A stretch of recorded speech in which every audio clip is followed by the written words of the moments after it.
નમસ્કાર મિત્રો, વિડીયોમાં તમારું સ્વાગત છે। તો મિત્રો, અત્યારે હાલની ખૂબ જ મોટી અને દુઃખદ ખબર સામે આવી રહી છે। ત્યારે મિત્રો તમને જણાવી દઈએ કે વર્ષ 2025 હવે પૂરું થવાના આરે છે। તો 31 ડિસેમ્બર માત્ર કેલેન્ડરનું છેલ્લું પાનું નથી, પરંતુ તમારા પૈસાને સુરક્ષિત રાખવા માટેની ડેડલાઇન પણ છે।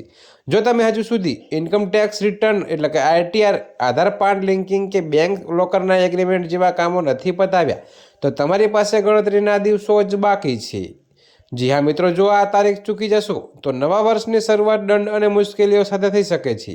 તમે નવા વર્ષના સ્વાગત માટે પાર્ટીનું પ્લાનિંગ કરી રહ્યા હોય, પણ તે પહેલાં તમારા ફાઇનાન્શિયલ પ્લાનિંગ પર નજર નાખવી ખૂબ જરૂરી છે।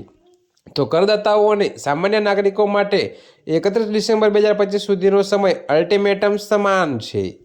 જી હા મિત્રો, તો તમને વધુમાં એ પણ જણાવી દઈએ કે સરકાર અને RBIના નિયમો મુજબ આ તારીખ સુધીમાં અમુક કામો પતાવવા ફરજિયાત છે। જો તમે તેમાં મોડું કરશો તો તમારા પાન કાર્ડ બ્લોક થઈ શકે છે અથવા બેંક લોકર સીલ થઈ શકે છે। તો ચાલો જાણીએ કયા કામો તાત્કાલિક પૂર્ણ કરવા જરૂરી છે।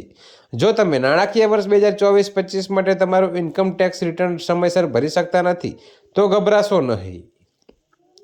જી હા મિત્રો, તો તમારી પાસે હજુ પણ 31 ડિસેમ્બર 2025 સુધીનો સમય છે। આ તારીખ સુધીમાં તમે દંડ ભરીને બ્લેટેડ ITR ફાઇલ કરી શકો છો। જો આ તારીખ પણ જતી રહેશે તો તમારે ITRU એટલે કે અપડેટ રિટર્ન ભરવું પડશે, જેમાં ટેક્સ અને દંડની રકમ ખૂબ વધારે હોઈ શકે છે। ત્યારે મિત્રો, અત્યારે હાલ માટે આટલું જ। મળીશું નવી અપડેટ સાથે। અને જો તમને અમારા વિડીયો પસંદ આવતા હોય તો વિડીયોને લાઇક, કોમેન્ટ, શેર અને અમારી ચેનલને સબસ્ક્રાઈબ કરવાનું ભૂલતા નહીં મિત્રો।